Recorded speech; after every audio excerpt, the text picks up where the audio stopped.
Ng gabi po. Ay, araw-araw ang rally ng mga supporter ni Mangusim. At shout out po muna doon sa lahat ng mga subscriber nitong channel na to. At doon po sa mga lahat na nagko-comments pag naka-live po tayo. Napansin ko lang, mukhang nasarapan sa kaka-prayer rally. Itong dito. Antok ako eh. Itong dito, mga FLM defender. Grabe. Laki kasi. Laki ng kinikita. Lalo itong sunod-sunod eh. Kawawa naman yung mga OFW na tsaka mga nainganyo na magbigay dahil sa pakikipaglaban ni Alfa Romeo. Wala na kami. Wala na ko kayo magawa dyan. Ay, talaga. So, biit na. Wala talaga. Hindi maaawat. Tignan ko yung mga views, mga wala talaga. Siguro. Sana natauhan na po itong mga to Bakit? Itong mismong nagsasabi, kanilang kagrupo, si David Ilagan, na wala pong FLM. Pero, wala. Si David pa ang masama para sa kanila. Basta lahat ng tumitiwalag sa kanila, ang tawag ho nila, basura. Pero nung nandiyan si David na halos makipagpatayan na ganito, gano'n, lahat talagang ngayon natauhan. Hindi nga raw alam nila kung ano nangyari at ganito. Natauhan na nga yung tao. Ang problema, sana ito ng mga subscriber na itong grupo na to, sana naman mag-isip-isip naman kayo. Si David Ilagan na yan. Si Donna. Ilan ho ang mga subscriber niyan? Ang dami. Nung nandyan sa UTW, nung nandyan sa FLM Defender.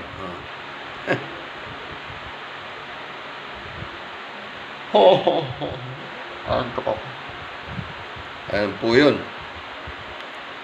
Pero as usual, ganun pa rin. Parang parang wala lang. David Ilagan doon wala yan. Mas daming, dumami pa yung kapalit may biglang lumito na Alfa Romeo, Glenmar, ang dami pa. Diyos ko.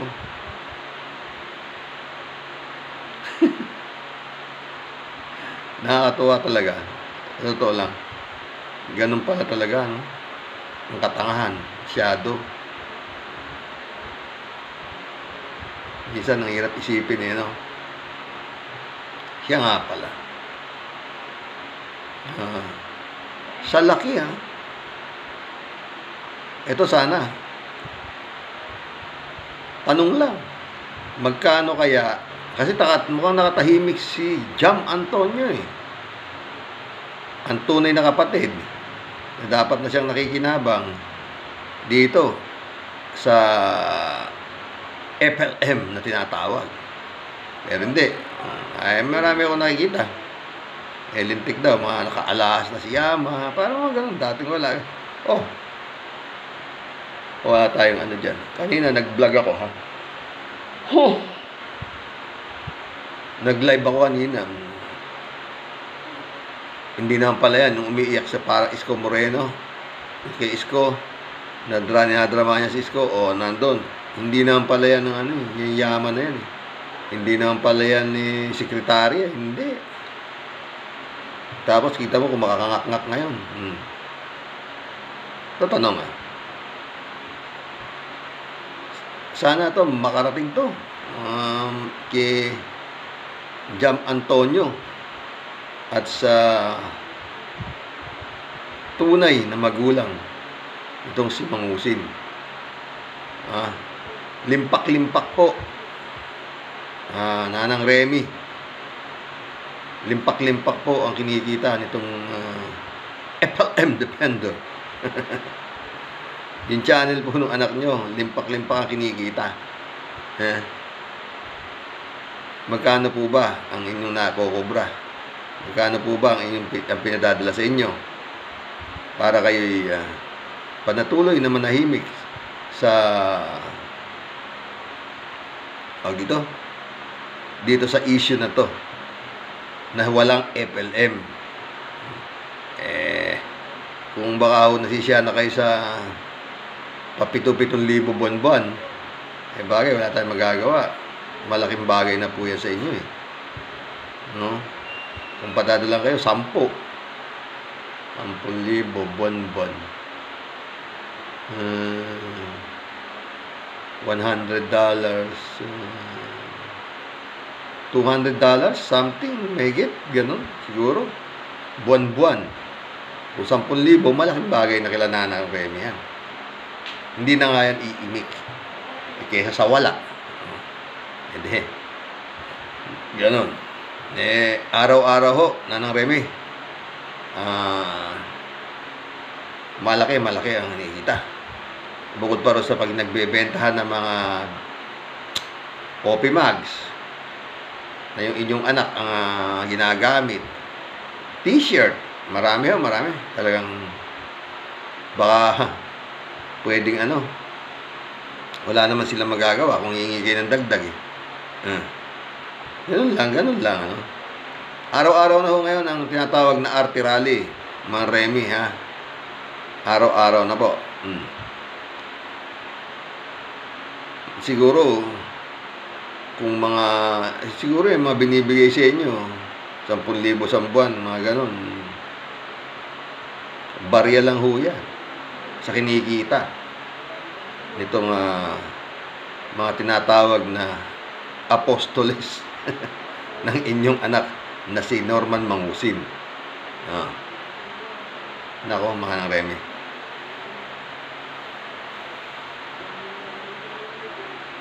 nakakaawa ho.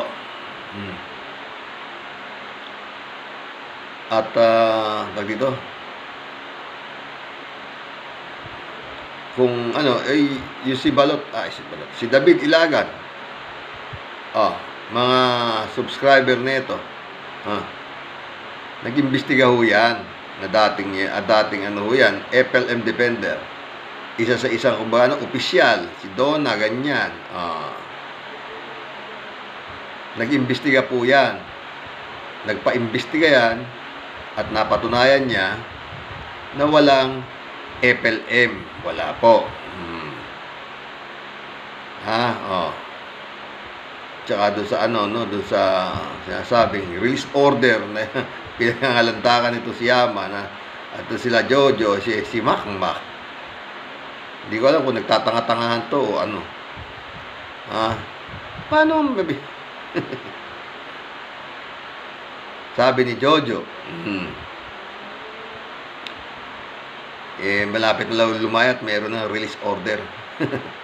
At doon sa release order, napatunayan na legit si Francis Leo Marcos. Wala na raw pong Mangusin. Kaya po yung nakakulong doon, si Francis Leo Marcos na. At sa paglabas daw po nung release order, nagpapatunay po na walang kasalanan si FLM at yung nakasampa raw pong kasong qualified human trafficking, hindi po sa kanya. Kasi kay Norman Mangusin daw po nakasampa. Gaano kabaliw na paniniwala. Hindi ko nga alam yan kung ano yung release order na sinasabi.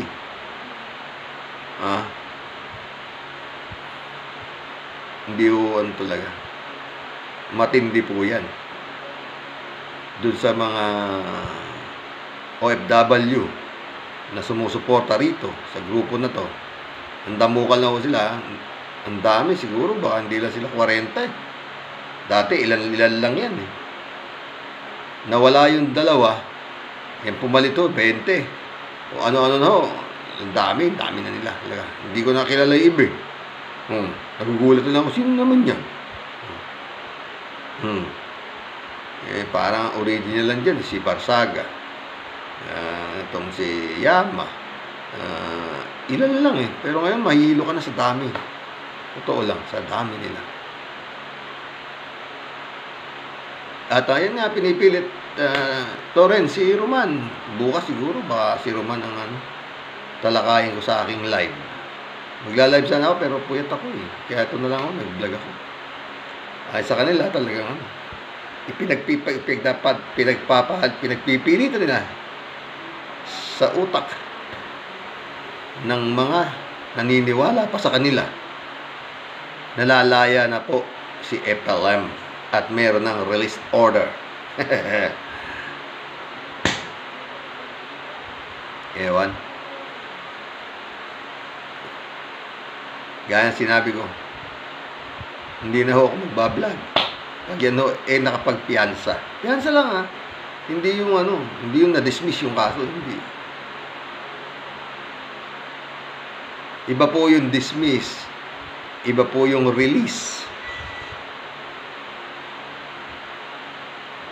Wala po akong sa tagal ko na pong sa mundo. Wala po akong narinig na order ng korte na release. Wala po. Nauuna muna yung dismiss. Case dismiss, hindi ho case release. Wala po ganun. Wala pong ganun Matagal na po ako talaga sa totoo lang. Wala po ako narinig na ganun. Na order ng korte, na case release. Wala po. Sa po yung malaking katangahan. Or it's a prank. Tinatawag ko. No? Ay, Nanang Remy, no? Sana makarating sa iyo to. Maawa kayo doon sa anak nyo. Sa bagay, kung nabibigyan na kayo, kung 10,000, pwede na siguro. Maski na talagang, limpak-limpak ko. Super chat na nakukuha. Sunod-sunod daw yan. Puro arte rally. Pera rally, arte rally ang ginagawa niya. Dami na. Ang dami na talaga. Ang dami na nila. Baka di nga marami Kung party-party sila doon sa mga nayayari nila sa mga OFW, bakit? Laki yan. Ay, maraming salamat po dun sa mga nagkusang nagbigay tulong sa UTW. Nakita nyo kanina, no? Namigay na po. At yung inyong mga ibinigay, palagay ko marami pang darating na magbibigay. Marami pa nagbibigay ng pledge na tutulong sa ating mga kababayan. Maraming salamat po. Inulit ko, kulang ang salitang pasasalamat, no? Diyos na ho bahala sa inyo. Babalik po yan sa inyo. Subok ko yan lalo na kung ang intention nyo sa pamimigay tao sa inyong puso. Sana naman yung mga ibang kagrupo ng OFW, kaysa ibinibigay nyo dyan sa mga hilo na yan, ng mga may salpak sa utak, na kayo, mag-isip-isip naman na kayo. Huwag na ho kayo madala doon sa mga nagsasalita na may paiyak-iyak na kawawa naman si Sir FLM, wala naman siyang kasalanan kung hindi namigay. Ito ganito, kung nandito lang siya, kaya maraming nagugutom. Dapat malaki pong kabaliwan yan. Totoo lang.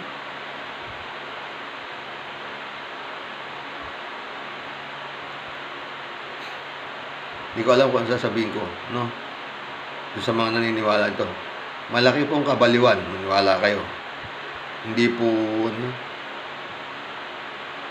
salamat sa mga, Ma'am Tessa Vargas, Ma'am Iri, at sa grupo sa Japan, lahat. Ang dami pa po yan. Bea Spectator, Kawasaki Lin, at marami pa tulong na manggagaling dito sa mga kababayan natin OFW na handang tumulong sa mga kababayan dito sa Pilipinas na nasalanta nitong bagyo nito. May parating pa po. May parating pa. Dito sa Isabela, medyo gumagano na naman eh. Umaraw. Tapos ngayon, ulan na naman. Ay nako, Lord. Dasal na lang po talaga ang panlaban natin dito. The worst year of my life. At siguro masisino sa inyo. 2020.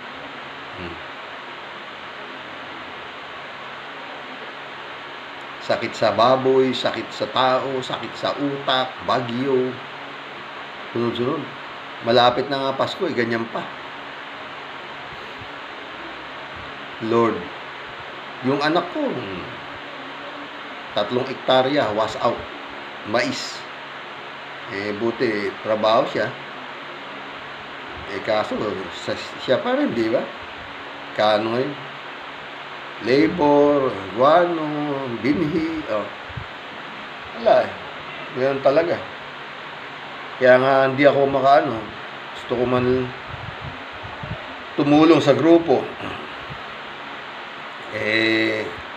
Naano rin ako, kaya ito na lang ang nagiging tulong ko sa grupo. Magpasalamat sa mga tumutulong ng taos puso sa aming UTW. Maraming salamat. Ito lang yan. Paano? Yun lang ano ko dito, itong mensahe ko na to. Magkano kaya ang nakukuha ng Inang Remy at ng Tatang Gilbert at kanyang mga kapatid sa pangalang FLM? Magandang gabi po. Shout out po. Rain Ityu. Oy, si Rain Ityu nakalabas nagpapalakas na lang daw siya. Mahina pa daw siya eh. Okay, pero at least okay na daw at yung treatment niya sa stage 2 cancer niya mukhang nalagpasan na nung anak. Ano po? Diyaw San Pascual, shout out. Magandang gabi po at tulong na ako. Maraming salamat po. Good night.